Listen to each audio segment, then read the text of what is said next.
Hi there. I am Sensei Victoria Whitfield, and this is your weekly love letter from the dojo at naturalintuition.com, your source for channeled holistic stress management techniques and guidance for developing your natural intuition. Whether you are looking to cultivate your intuition for greater personal or professional health, please know that this love letter is to remind you that you are not alone, and together we can make that happen. So this week is actually really special because my guides have been telling me that instead of just doing single weeks and single topics, we're going to go on a journey together. So for the next 4 weeks, you and I are going to go on a deep dive into what is grounding. All right, so if you are not yet subscribed to the Love Letters list, please go to victoriawhitfield.com/free gift so that I can send you a gift for subscribing. That way it'll ensure that you get these videos every single week. Okay? So, we're going to start, this is week 1, by the way, so we're going to start on what exactly is grounding and why is that important? Why are we talking about the ground, Victoria? What in the world does that have to do? Chances are, if you've clicked play on this video, that means that you are empathic, right? So in order to understand the importance of having a regular grounding practice, you also need to understand what exactly is an empath. An empath is someone who picks up ambient emotional data in a way that is more than 5 sensual, right? So Aristotle says that we have 5 senses: sight, sound, taste, touch, smell. Most experts nowadays actually agree that we have between 16 and 23 regular senses, such as magnetoception, thermoception, proprioception, those sorts of things. So by the way, magnetoception is being able to sense magnetism, right? Or you put 2 magnets together, you can sense that. Thermoception is being able to sense temperature, right? This lamp is warm and this, other thingy is cold. Proprioception is being able to tell where your limbs are. So I know right now that my feet are below my head because I can have my proprioception sense. So there are more than just 5 senses. Now, we're not talking about like the 6th sense, I see dead people sorts of thing. No, actually, when we're talking about the empathic sense, it's simply the sense that picks up ambient emotional data. This is the sense that something's wrong. Oh, this person is not feeling well. This is feeling a little bit off. Or, ooh, something good's about to happen. Right? This emotional sense, those are all emotional reads of ambient data in the energetic field. So here's the thing. Just like with any of our more mundane Aristotelian senses, right? Sight, sound, taste, touch, smell. The empathic sense can be underdeveloped, overdeveloped, right? Can be normal, but just gets broken down a bit with wear and tear and overuse, or can even be a bit weak over time from underuse, even though it's generally healthy.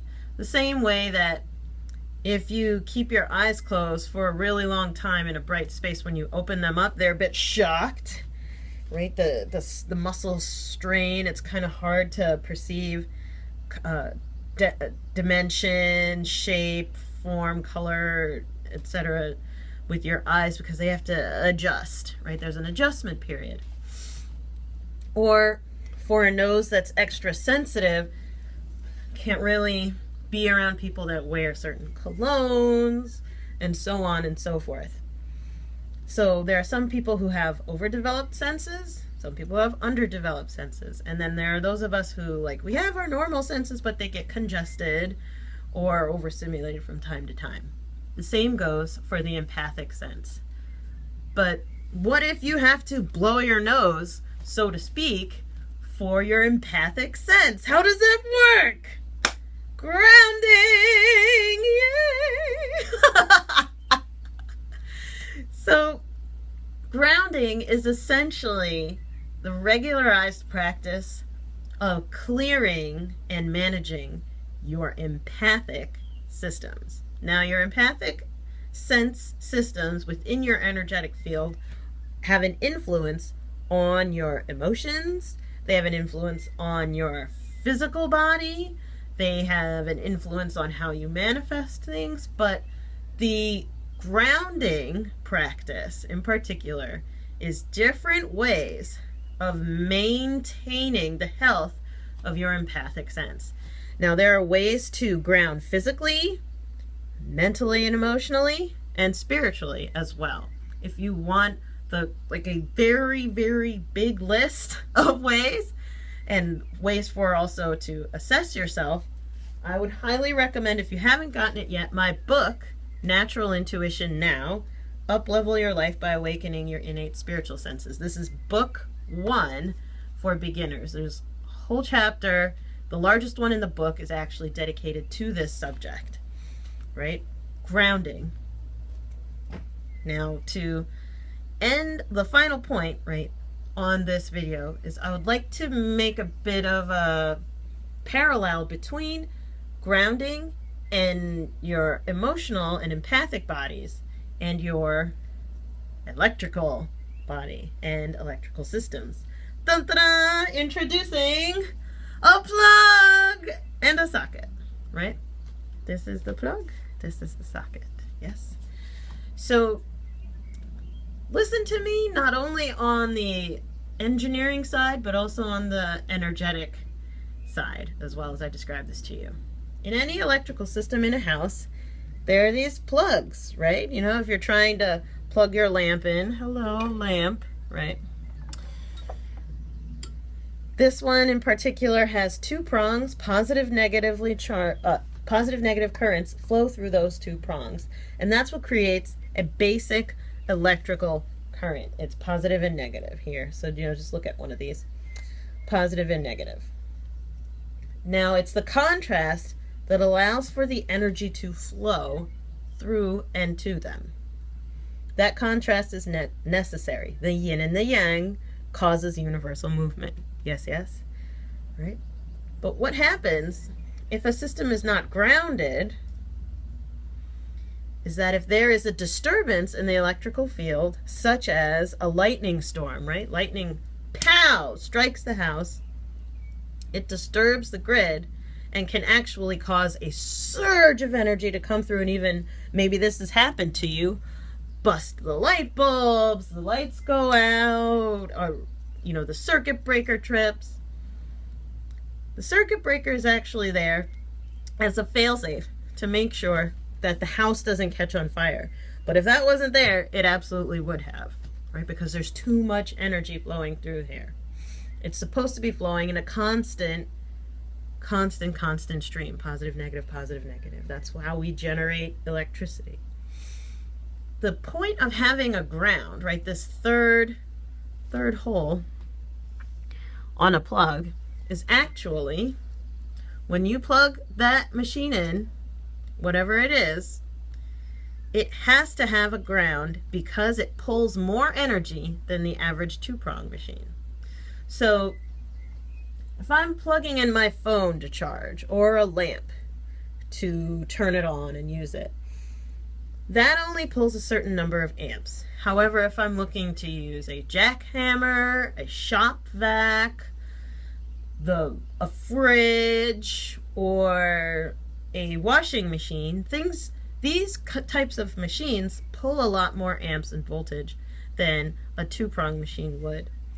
And because of that, there's higher amounts of electricity. Now, positive, negative currents are a bit unstable. The way that they're stabilized is by having a ground, having that third hole, that third prong. And what this does, it's neither positively or negatively charged. It literally threads through the building, through the electrical grid, and into the dirt is where it goes. That's it. So this is your relationship, whether you are a machine or, now we're talking about us, a person. This is your relationship to nature, to your neutral, to 0. The point of being grounded is so that when there are excess amounts of energy flowing through your system, whether you're a machine or a person, they, instead of overloading your system, they get sucked into the ground and neutralized so that the work can continue. So grounding is especially important for those of us who are highly empathic.